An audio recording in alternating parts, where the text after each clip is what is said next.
Merci, Monsieur le Président. À mon tour, au nom du groupe des élus écologistes, d'intervenir dans le cadre de ces débats liminaires. Je risque, moi aussi, d'être un peu long parce que l'actualité politique est fournie et l'intervention de votre liminaire appelle un certain nombre de réflexions. L'invitation que vous avez faite aux représentants de France Urbaine de nous rendre compte des débats, évidemment, amène aussi un certain nombre d'évolutions du liminaire tel qu'il était prévu. Tout d'abord, je voudrais à mon tour revenir sur le rapport de la commission d'enquête, sur le plan mobilité, rapport que nous examinerons avec attention quand il nous sera évidemment communiqué. Pour l'instant, nous n'avons que les éléments larges et qui donnent un avis favorable sur le plan mobilité avec des réserves.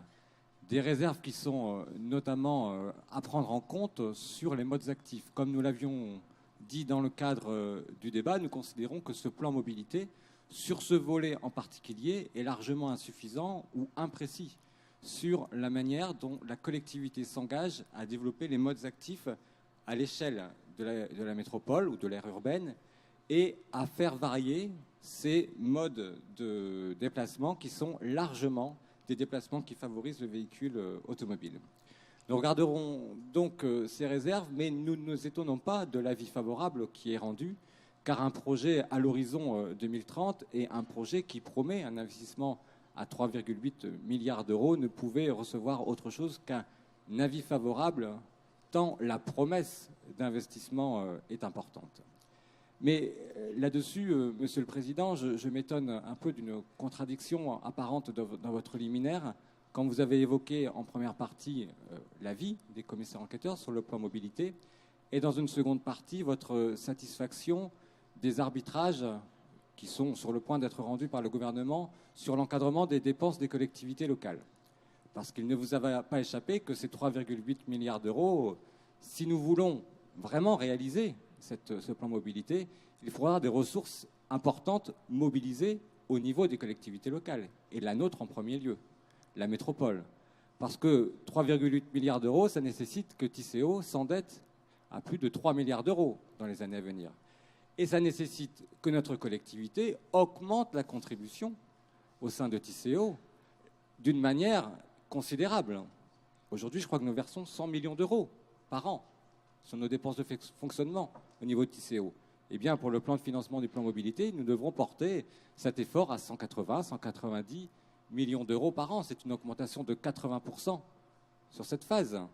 80% du financement de la mobilité au niveau de la métropole. Et vous nous dites être satisfait que le gouvernement veuille encadrer à hauteur de 1,2% par an les dépenses de fonctionnement des collectivités locales.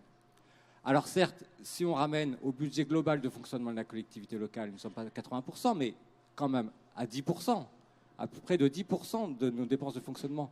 Comment se réjouir d'un côté d'un avis favorable sur une promesse d'investissement et se réjouir du même côté que le gouvernement veuille encadrer nos dépenses de fonctionnement et rende finalement cette réalisation difficile à rendre efficace, effective.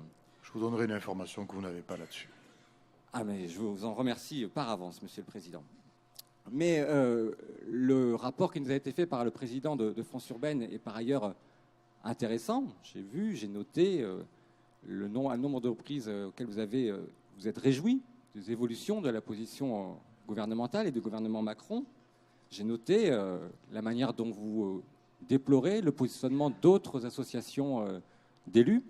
Peut-être c'est au-delà du mandat de président de Toulouse Métropole, mais j'ai bien noté ces éléments-là. Une seule. Ah, très bien, une seule.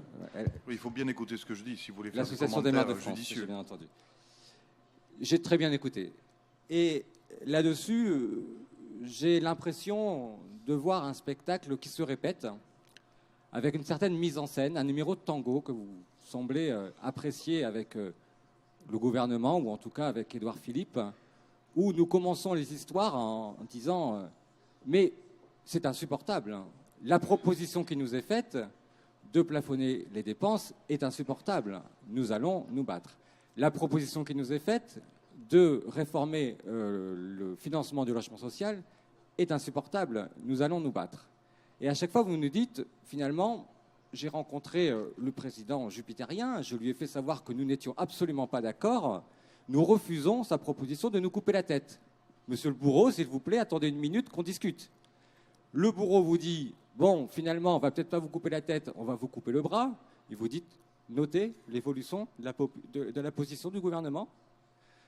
Non seulement nous avons sauvé notre tête, mais peut-être que nous allons pouvoir choisir sur le bras, sur la jambe, et nous évoluons dans les positions. Il faut quand même savoir noter les évolutions positives de la discussion avec le gouvernement. Bien, Monsieur le Président, des bras, déjà, nous n'avons pas tant que ça au niveau des collectivités locales. Et peut-être ce nombre de numéros de tango, de pièces dramatiques, ne pourra pas se répéter longtemps, parce que vous évoquez l'évolution positive de la discussion dans le cadre de la réforme du financement du logement social, et vous annoncez que le relèvement du taux de TVA pour les bailleurs sociaux aura moins d'impact. Mais quand même, quel impact pour les bailleurs sociaux? Donc là-dessus, nous pouvons avoir quelques craintes que ce numéro essentiellement politique ait finalement des conséquences importantes, et que quand vous vous adressez au gouvernement dans le cadre de vos fonctions de président de Toulouse Métropole avec cette tonalité, finalement, l'issue de la discussion soit négative pour les collectivités locales et pour les bailleurs sociaux. Je voudrais vous remercier, Monsieur le Président de Toulouse Métropole, de nous inviter régulièrement à des séances pour nous informer de la position de la collectivité locale sur un certain nombre de dossiers.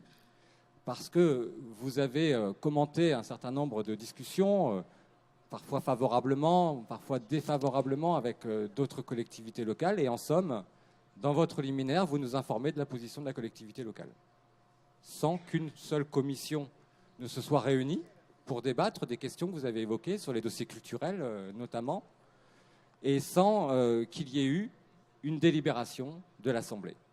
C'est-à-dire que l'ensemble des conseillers métropolitains sont invités pour entendre les positions de la collectivité locale. Reconnaissez que sur le principe démocratique, ça peut interroger un certain nombre d'élus et évidemment de maires. Cette méthode, nous pouvons la déplorer, elle se renouvelle sur un certain nombre de dossiers, et avant que la collectivité ne réponde sur les interpellations qui lui sont faites sur les priorisations d'investissement d'autres collectivités locales, nous pouvons à minima souhaiter qu'il y ait un débat dans cette Assemblée.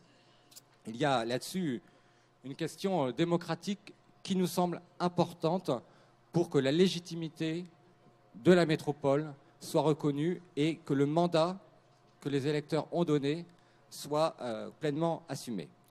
Enfin, je voulais attirer votre attention sur... vous avez commenté un certain nombre de déclarations d'autres membres de collectivités locales, et il me semble que vous avez oublié de commenter une déclaration, une prise de position politique importante d'un maire de notre Assemblée.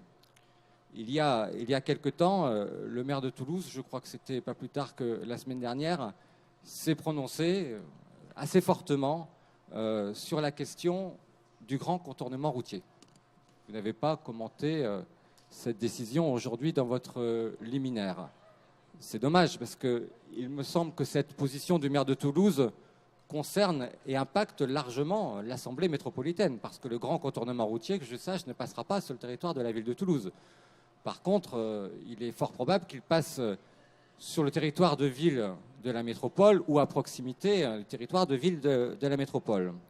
Et là-dessus, on peut s'interroger sur ce que recherche le maire de Toulouse quand il fait cette déclaration un peu provocante sur la seconde rocade. Et on peut s'étonner qu'il n'ait plus connaissance des conclusions du débat public qui s'est tenu en 2007-2008 sur ce sujet, et dont les enseignements sont connus, certes, mériteraient d'être réactualisés. Il n'y a pas d'opposition de notre part sur des travaux et des études pour réactualiser les chiffres, mais les conclusions n'ont pas modifié. Et les possibilités techniques de réaliser un grand contournement sont toujours les mêmes. Ce qu'on peut constater, c'est qu'il n'y a que 3 options possibles, une option ouest, une option est, une option est plus sud, mettons, et qu'une seule répond aux problématiques, une seule soit réalisable, c'est le contournement par l'est. Et c'est bien cette voie que vous avez, il me semble, soutenue, en tout cas que le maire de Toulouse a soutenue la semaine dernière en conseil municipal. Mais la problématique, c'est que ce grand contournement, s'il veut effectivement capter un trafic de transit, il doit être situé à moins de 25 km de l'infrastructure existante, entre 10 et 25 km. Et au mieux, les études, s'il n'y a qu'un chiffre à retenir, c'est celui-là, démontre que ce grand contournement ne pourrait capter plus de 5% des trafics de transit aux heures de pointe.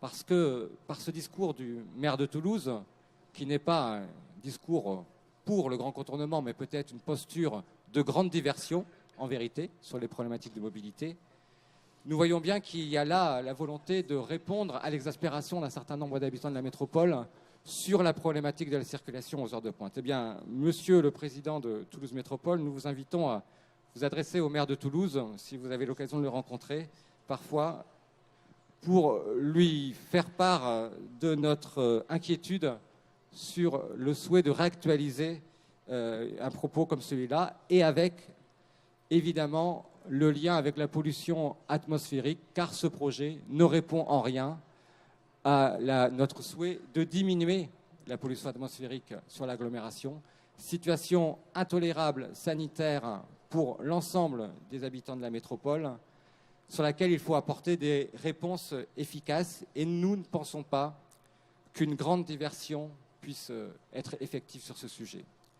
Vous pourriez dire peut-être, sur un certain nombre de dossiers d'ailleurs, ouf, chute, zen. Cette expression vous rappelle peut-être quelque chose, Monsieur le Président. Ouf, chute, zen, c'était une campagne de ceux les plus jeunes de l'Assemblée. C'était une campagne de communication menée en 2004 par le maire de Toulouse de l'époque, que vous connaissiez sans doute, il s'appelait Monsieur Boudinc lui aussi, et qui visait à parler d'un certain nombre de projets qui allaient changer le quotidien des Toulousains. La construction d'un second aéroport, une ligne TGV, une seconde rocade. Ah ben tiens, 2004. Il y a tout juste 13 ans, vous étiez déjà maire de Toulouse, et depuis ces 13 ans, ces positions, ces postures politiques sont toujours les vôtres et sont toujours d'actualité. Pour notre part, nous le déplorons.